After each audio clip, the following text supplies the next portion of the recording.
Wakenya hoi. Wakenya hoi. God is good. All the time. And all the time. God is good.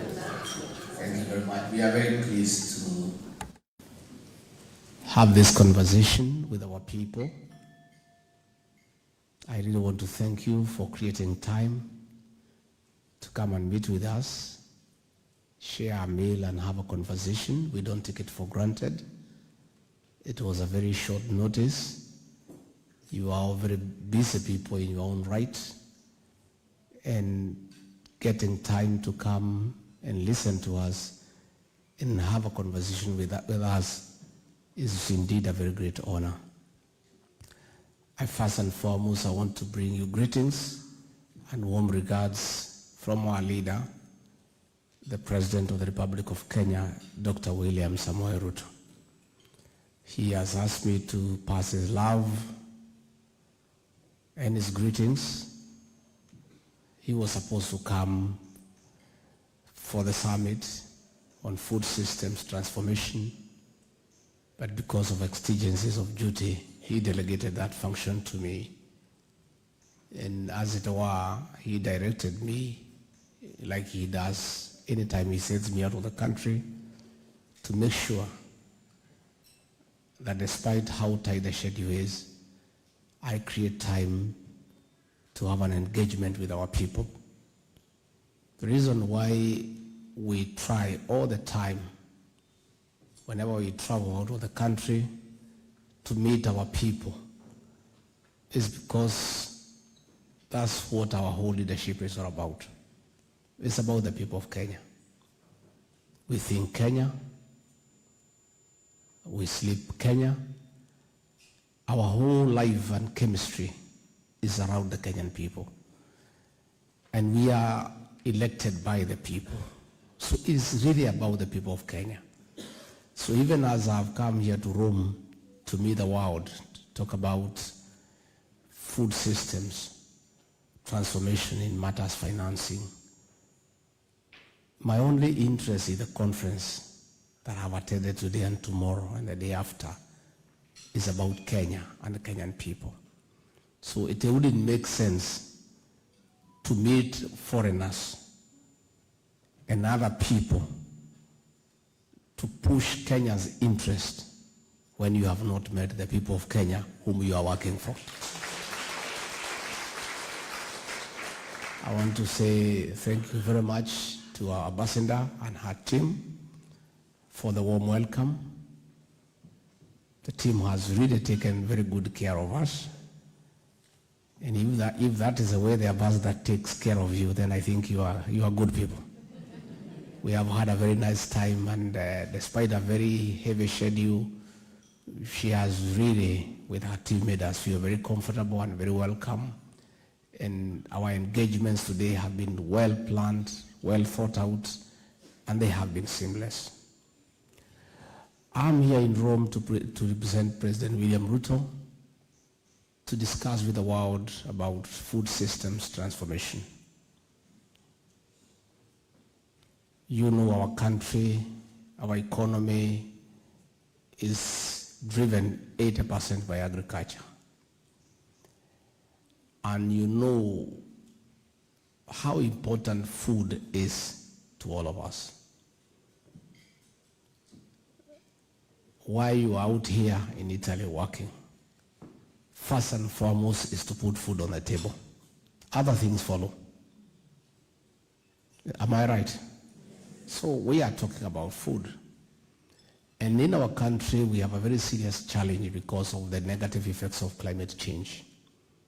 We have just come out of a very serious drought, the worst in 40 years, after 5 failed consecutive seasons.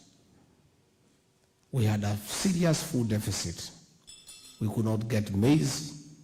Our Minister for Agriculture went to Zambia, got nothing. He went to Tanzania, got nothing. Went to South Africa, got nothing. Maize was available in Brazil. But the cost of transporting from Brazil, by the time it gets to Kenya, it will be very expensive. And on assuming office, President William Ruto made the very deliberate and wise decision to focus on food production. Because a nation that cannot feed its people, the leadership of that country cannot walk proudly anywhere.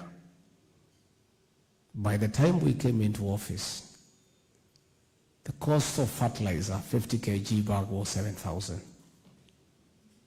And the previous administration had refused to subsidize inputs for farmers. And that is why by the time we came in, we did not have a single bag of maize in the National Strategic Reserve. So the president made a pragmatic decision to put 15 billion Kenya shillings for a program to subsidize fertilizer, and the cost came from 7,000 shillings to 3,500. And we created a system, e-voucher, where there was nobody coming in between the fertilizer and the farmers. It was all digital, and every farmer who cared got several bags of fertilizer. Then it happened that God was merciful to the country. We got very good rains. As we speak here today, we are expecting a bumper harvest that has not been seen in Kenya in the last 20 years. In fact, our challenge is storage and drying. The people at the meteorological department have told us that we are expecting El Nino, and we are therefore developing capacity to dry maize, and we also purchase from the farmers at a good price enough stocks for our National Strategic Reserve, so that never again shall our minister move around the world with a begging bowl. So I want to tell you from back home, if you call, there are many challenges, financial and all. But in terms of food, Kenyans are okay. There are enough vegetables, there are potatoes, there is everything. There is green maize now, and we have sufficient food. And that's what brings us here. And I made a presentation that we in Kenya have made a decision to spend money on food production so that our country can be food secure and get surplus to export. And that was a conversation that was in that summit today. And we have also come up with financial inclusion with a 10 billion Hustler Fund to enable the majority of Kenyans at the bottom of the pyramid to access cheap credit to be able to engage in farming. And as I speak, every Kenyan can access some credit cheaply, and once they pay, they keep on borrowing. And so far, we have lent, I think, 28 billion Kenya shillings to the people of Kenya through the Hustler Fund, and they are paying. And as I listen today to the UN Secretary General, I listen to the Prime Minister of Italy, I listen to world leaders. Everybody is talking about transformation of financing the food systems. And I echoed the words of my boss, my president in Paris, that the international financing model is not favorable to the African continent. And we need to redefine and to review the international financing architecture.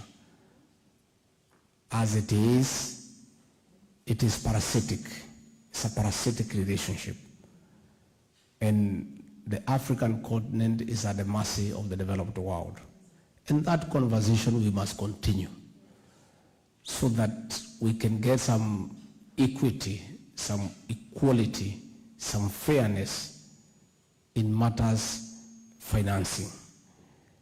So I was able to make that presentation on behalf of the people of Kenya, on behalf of the President, and we shall continue to do so. When we were seeking political office, President William Ruto had economic forums to listen to the people of Kenya, to tell him what is it they would like to be done for them if he ascends to the high office.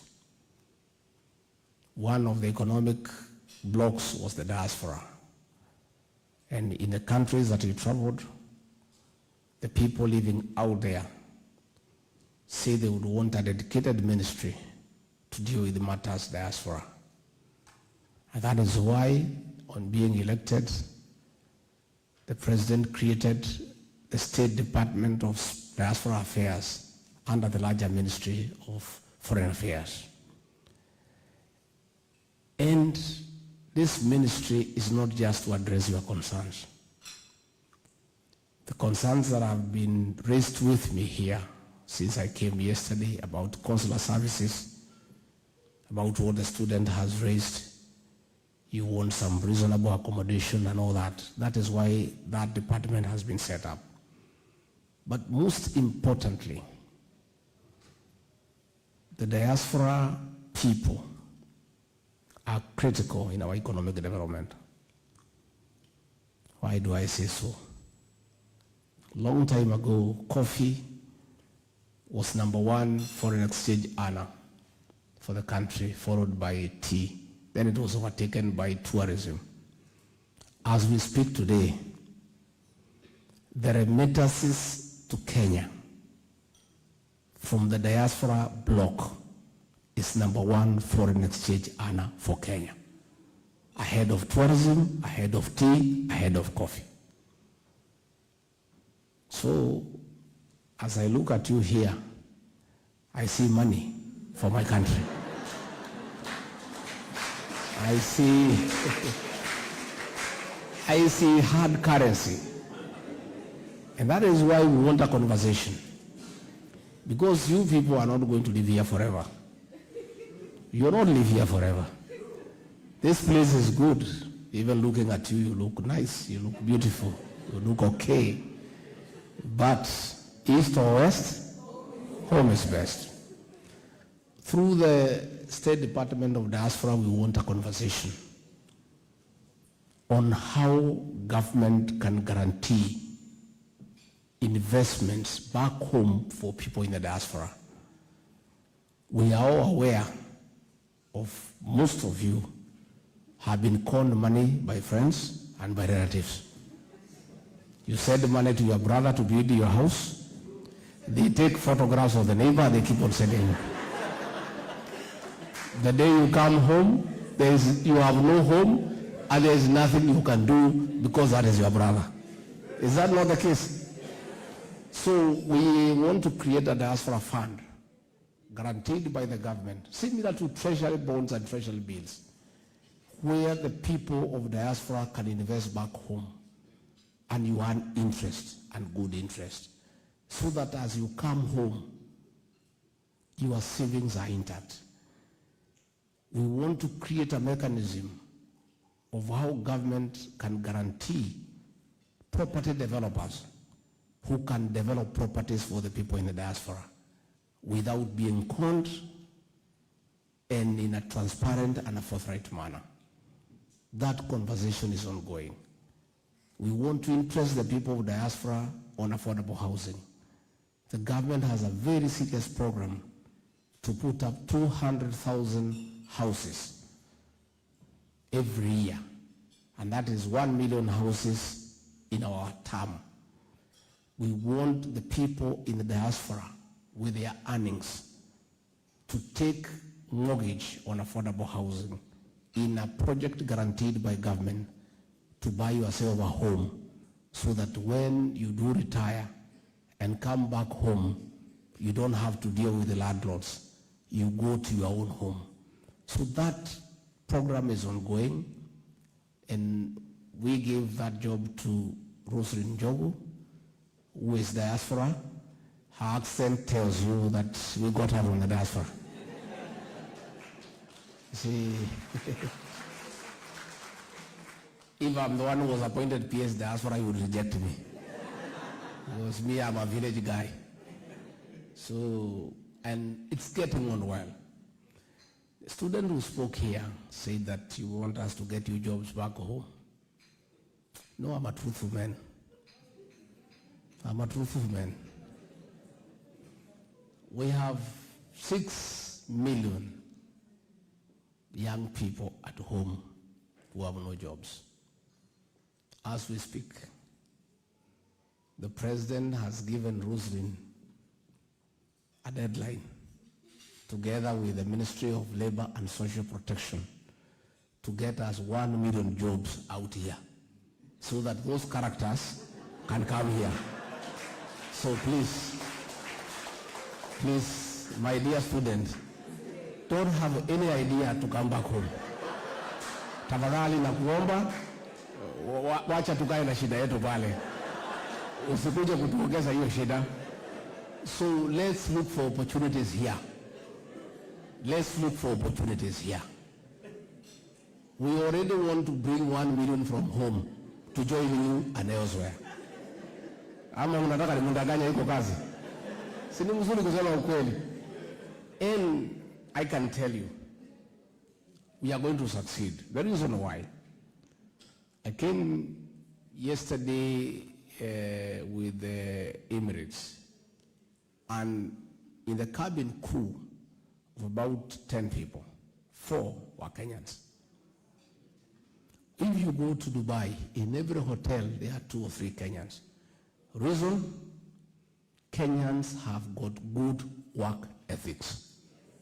Our people are hardworking, they are honest, and they are true to what they believe in, and they have commitment. So Roslyn and team have a very easy job to market Kenyans and get them jobs abroad. The Kenyans have already marketed themselves. What we need is to tighten the MOUs so that our people are not mistreated, so that they are not dealt with in a prejudicial manner, by having a G2G arrangement, government to government. Already in Germany, they told us they have a shortage of 200,000 people. And before the Chancellor finished what he was saying, we had already started conversing with the